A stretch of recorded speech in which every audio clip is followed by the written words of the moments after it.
क्रिस्त में प्यारे भाई और बहनों, सामुएल का पहला ग्रंथ अध्याय 5 पद संख्या 2 से लेकर फिर फिलिस्तीयों ने ईश्वर की मंजूषा ले जाकर उसे दागोन के मंदिर में दागोन के पास रखा। पद संख्या 6, प्रभु का हाथ अशदोद के निवासियों के लिए भारी पड़ा। उसने अशदोद और उसके आसपास के लोगों के शरीर में गिल्टियां उत्पन्न कर उन्हें उत्पीड़ित किया। ये देखकर अशदोद के निवासियों ने कहा, इस्राएल के ईश्वर की मंजूषा हमारे यहाँ न रखी जाए, क्योंकि उसका हाथ हम पर और हमारे देवता दागोन के लिए भारी पड़ रहा है। प्रियजनों, बाइबल के दूसरी महामारी के विषय में लिखा हुआ है सामुएल का पहला ग्रंथ अध्याय 5 में फिलिस्तीयों के बीच में एक महामारी फैलने लगे। अनेक लोग इसके कारण मरने लगे। उसका कारण क्या है, हम मनन चिंतन करने जा रहे हैं। प्रियजन, इस्राएल और फिलिस्तीयों के बीच में युद्ध हो रहे हैं। इस्राएली भाई बहने प्रभु का मंजूषा लेकर युद्ध कर रहे हैं। वो मंजूषा लेकर युद्ध करना उनका आदत है। उन लोग जहां कहीं भी जाए ये मंजूषा लेकर जाते हैं। ये विधान की मंजूषा, ये मंजूषा लेकर उन लोग युद्ध कर रहे हैं।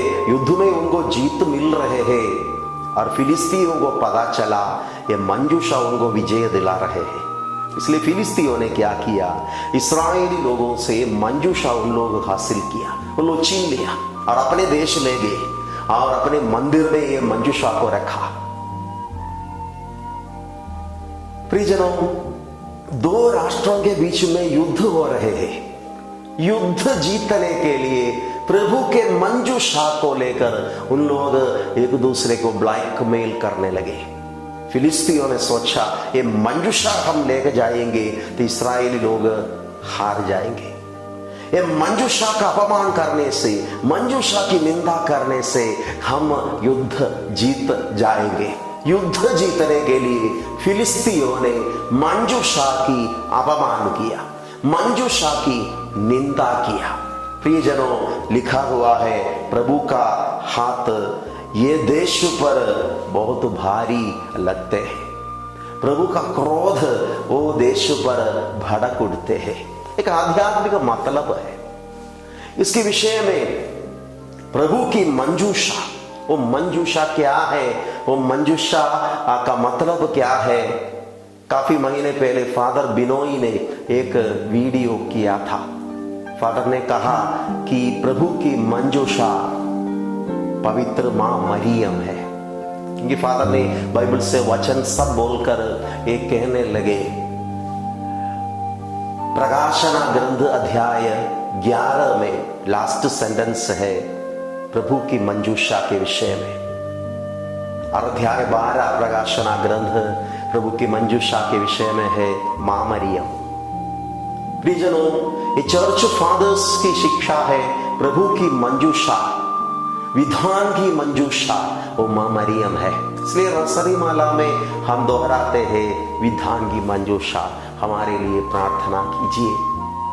तो ये कलीसिया के जो शिक्षा है और कलीसिया के जो ट्रेडिशन है, मां मरियम को कलीसिया विधान के मंजूषा कहती है। प्रियजनों, जैसे फादर ने वो वीडियो अपलोड किया तो कुछ दिन के बाद जैसे हमने उसके कमेंट को देखने लगे, कमेंट्स, तो मैंने देखा कि अनेक लोग फादर को गाली दिया है। अनेक लोग फादर के वो शिक्षा के विषय में भले बुरे बोले हैं और फादर को गाली दिया है। गंदे गंदे गालियां लिखा हुआ था। हमने सोचने लगे क्यों लोग ये शिक्षा को स्वीकार नहीं करते हैं। मां मरियम के विषय में जैसे फादर ने शिक्षा दिया, मां मरियम नया विधान का मंजूषा है, तो कुछ लोगों को स्वीकार करने में तकलीफ हो रहे थे।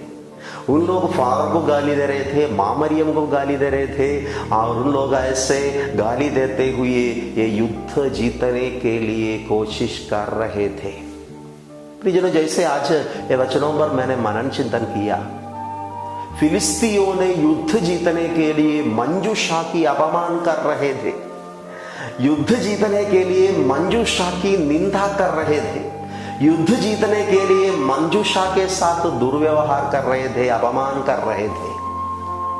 और लिखा हुआ है वो देश में महामारी फैलने लगे। जैसे हम आज मनन चिंतन करेंगे, शायद हमारे क्रिस्तीय सर्कल में युद्ध जीतने के लिए एक दूसरे के साथ जैसे हम आर्ग्यूमेंट करते हैं विश्वास के बारे में, प्रियजनों, अनेक लोग माँ मरियम की अपमान करते हैं, विधान की मंजूषा की निंदा करते हैं। ये समझना चाहिए, कैथोलिक भाई बहनें माँ मरियम की आराधना नहीं करते हैं। आराधना के लिए सिर्फ प्रभु योग्य है, यीशु योग्य है, ईश्वर की आराधना करना है, माँ मरियम की आराधना नहीं करना है। लेकिन माँ मरियम की आदर कलीसिया करती है। प्रियजनों, शायद हम थियोलॉजिकली हमें डिफरेंसेस होगा, लेकिन वो यीशु की मां है। वो मां को आदर के साथ संबोधित करने के लिए हमें सीखने की जरूरत है। युद्ध जीतने के लिए शायद थियोलॉजिकली जो युद्ध हो रहे हैं वो युद्ध जीतने के लिए, ईश शास्त्र के युद्ध जीतने के लिए प्रतिज्ञात देश का और विधान के मंजूषा की अपमान करना उचित नहीं है। युद्ध जीतने के लिए विधान के मंजूषा की अपमान करना उचित नहीं है। वो मां को हम आदर करेंगे, आदर के साथ उसको हम संबोधित करेंगे, अपमान नहीं करेंगे, अपमान नहीं करेंगे। शायद कैथोलिक टीचिंग्स अन्य ईसाई भाई बहनें स्वीकार नहीं करते हैं, ठीक है, लेकिन वो मां की अपमान नहीं करना चाहिए, क्योंकि वो यीशु की मां है। वो विधान की मंजूषा की निंदा नहीं करेंगे। युद्ध जीतने के लिए हम उसकी अपमान नहीं करेंगे। प्रियजनों, आज हम प्रार्थना करेंगे। दुनिया में अलग अलग जगह में इसी प्रकार का पाप होते हैं। यदि हम हमारी मां की अनादर करते हैं, निंदा करते हैं, यदि हम दूसरों की माता पिता की निंदा करते हैं, यह अपराध है। माता पिता की आदर करो, वो 14 आज्ञा है। तो यीशु की मां की आदर कितने अधिक हमको करना पड़ते हैं, कितने अधिक करना उचित है। हम आज प्रार्थना करते हैं जो थियोलॉजिकल युद्ध जीतने के लिए, विश्वास का युद्ध जीतने के लिए, शायद थियोलॉजिकली हम कुछ कार्यों को स्थापित करने के लिए, यदि हमें ये विधान की मंजूषा की अनादर करने का, निरर्थक भाषा का उपयोग करने का, गंदे गंदे शब्द का उपयोग करने का यदि आदत है, ये क्रिस्तीय आध्यात्मिकता नहीं है। This is not Christian spirituality. प्रियजनों, बाइबल में लिखा हुआ है संत यूदास का पत्र अध्याय 1 पद संख्या 9, परंतु जब महादूत मिखाएल शैतान से वाद विवाद कर रहे थे और मूसा के शव को लेकर उससे संघर्ष कर रहे थे, उन्हें शैतान को निंदात्मक शब्दों में दोषी ठहराने का साहस नहीं हुआ। स्वर्गदूत मिखाएल शैतान के साथ जैसे वाद विवाद कर रहे थे, युद्ध जीतने के लिए निंदा का शब्द उपयोग नहीं किया, गलत शब्द का इस्तेमाल नहीं किया। लेकिन हम ईसाई लोग ऐसा करते हैं। हम आज प्रभु की दया के लिए प्रार्थना करेंगे, हमारे स्वार्थता के लिए।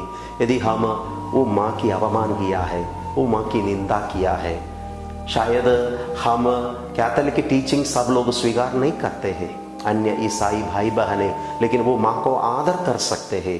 यदि आप अपने मम्मी को आदर करते हैं, यीशु की माँ को भी आदर कर सकते हैं। दया मांगते हुए प्रार्थना करेंगे। मनुष्य के निंदात्मक बातों से यदि हम वो माँ को दुख लगा गए, अपमानित किया गया है, हम माफी मांगेंगे, प्रार्थना करेंगे हमारे लिए मध्यस्थता प्रार्थना कीजिए।